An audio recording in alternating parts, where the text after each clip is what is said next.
Hello everyone. Just wanted to record a small short video. Actually waiting for a friend to have some breakfast with, and then I'm going about my day.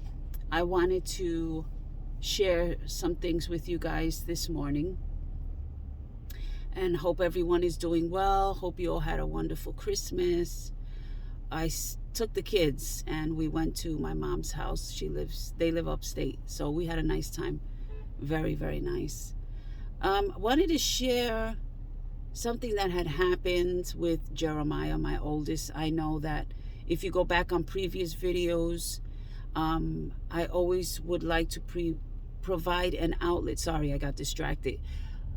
Provide an outlet for special needs caretakers, parents who are walking through some things. I know a lot of you watching may have younger children.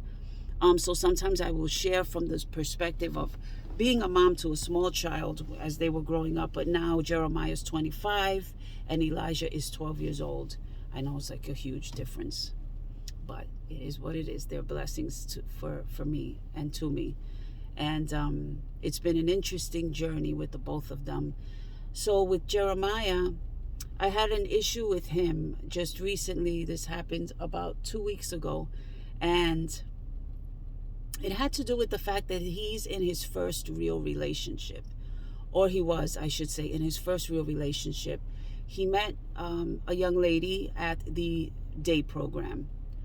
And so maybe you're not familiar with the day program. It's a program provided for young adults who have special needs and can spend their time, if they don't have a career right this minute, they can go and spend their time at a day program where they provide community training, how to socialize in the community, money management skills they will provide for the young adults. They go on a lot of different field trips.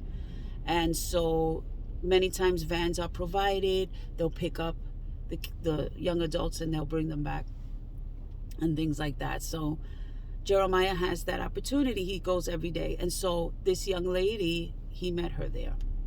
Long story short, they've been quote unquote dating. And I say that because my son really doesn't understand the concept of having a girlfriend. He enjoys saying that he has a girlfriend. The most basic human need is to be loved and accepted, right? And so Jeremiah wants that, like all of us. And so he likes the fact that he can say, I have a girlfriend. They don't go out on dates. They only see each other in the day program. And obviously that would be in his best interest. For him to be with her and by themselves, I should say, outside of the day program would be dangerous. Use your common sense, you know what I mean. And so Jeremiah barely understands what it means to be in a relationship with a girl, but in any event, he's in this day program with her and they see each other every day. They're in the same class. They ride on the same bus. Now, I noticed in the past few months that Jeremiah, they fight a lot. They fight a lot. They argue a lot, I should say, not fight, argue. It was turning into a situation where Jeremiah was not really expressing himself in his arts and crafts the way he used to. And so as his mother, I'm observing this. Now, mind you, my son does not live with me. He has his own home. It's not a group home. It's not, it's a residential facility, or not even facility. It's a house. It's a private house where he has roommates. He rooms with one roommate, and there are staff 24 hours a day, 7 days a week. And I've been blessed with the fact that the staff understand him. Everyone's like a family there. I have no issues. Thank you, Lord. That's a big plus, because we all know of the nightmares and the stories we hear. That's another story, but Thankfully, Jeremiah is very settled where he is. And so they were fighting, and they argue a lot. And so I noticed he started backing away from his drawings and things. And I noticed that over the past few months. I also noticed, because my son has a cell phone, she was calling him incessantly, 25 to 30, sometimes 40 times a day, and just wanted to know what he was doing and things like that. Now, granted, she is on the spectrum. She is on the spectrum. And for, privacy purposes, I'm not going to say what her name is, but she was on the spectrum. However, she is much more cognitively aware and higher functioning than my son. My son holds a conversation. He's able to hold a conversation. In fact, he talks a lot. However, maturity-wise, Jeremiah is probably about 12 years old, I would say. And so she's a 26-year-old young lady with, I would say, her cognitive level. I don't know her that well, but I can tell in the brief moments I've spoken with her, she's in her, I would say 18, 19 years old cognitively. I could tell right away. And so I would venture to say that she is mild to moderate autism, while my son is moderate to severe. So you can imagine that level of interaction between them. There's been a lot of miscommunication between them, a lot of arguing. I noticed that she was very controlling of him, a little manipulative, and so I was catching on to it. I never said anything because, my son is 25 years old, and I try to respect that he's 25 years old, but as his mama bear, okay, I'm going to intervene. If things are not going right for him, I'm going to intervene. And so I expressed to him on several occasions, you have to allow yourself to be respected, Jeremiah. She shouldn't be calling you that much and demanding things of you. It got to the point where she even asked him for an engagement ring. Right. My son doesn't even have a job. He doesn't understand what it is to take care of someone else, let alone himself. He's not working. He's not able to work. He's not ready for it. And so, long story short, I had asked Jeremiah to make me a Christmas list of what he wanted for Christmas, so I could, make the arrangement to get him what he needs, what he wanted. One of those things on the list was an engagement ring. I sat with him and I expressed to him, I'm not getting you an engagement ring for this young lady. That's not happening. Engagement rings are a few $100s. But you're not ready to be engaged, Jeremiah. You don't even, I was trying to be sensitive towards him because I know he has feelings for her. Long story short, he texted her a message, and I had to leave my job to go tend to my son. And the message was, I'm very sad and disappointed because at this point, they were in an argument about something, and he was upset that he couldn't please her. And she gave him, she likes to give him the silent treatment, excuse me. And so she was creating a big source of anxiety for him. He just wasn't himself. And so I got this message from the staff. The staff said, please, can you come and speak to Jeremiah?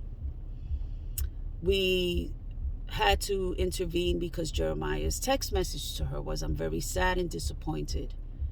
I'm going to kill myself. Or, with a weapon before the devil. And so I imagine how I was at my job hearing this. And so I said, hold on, what? My son doesn't speak like that. So you can see the toxicity in this relationship, whether they're both on the spectrum or not. Long story short, I left my job abruptly, told my boss what was going on, trying to keep it together because, as some of you know, if you show some type of instability in your voice, that creates more havoc for children or young adults who are melting down. And I knew I was going to come up against that with Jeremiah. I knew he was going to be upset.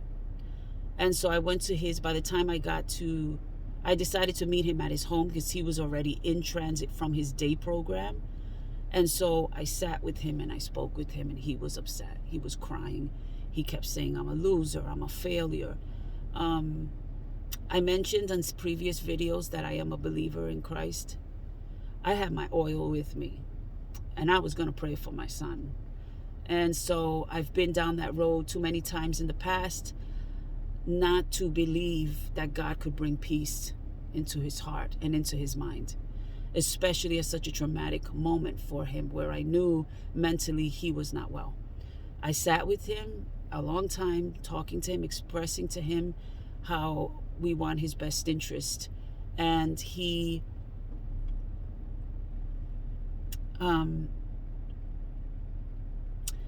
accepted the prayer. I prayed over him. He calmed down. I said, well, do you really want to hurt yourself? Do you really want to do that? And go back to you want to go to a psychiatric facility? You don't belong in there, Jeremiah. He goes, no, I don't. I'm better now. I'm okay. I said, this relationship is not for you, honey. I'm sorry to tell you that, but she's not bringing out, any relationship should not bring out the fact that you want to unalive yourself from them or from the earth. That's definitely a toxic issue. And I don't want that for you. God has more for you than the constant conflict between you and her and things like that. He doesn't get it. I didn't expect him to, but I do expect him to understand that we have his best interest and that I love him and I want him to see him doing his arts and crafts again. And so that's what it was. And so now I have since met with the staff at his day program.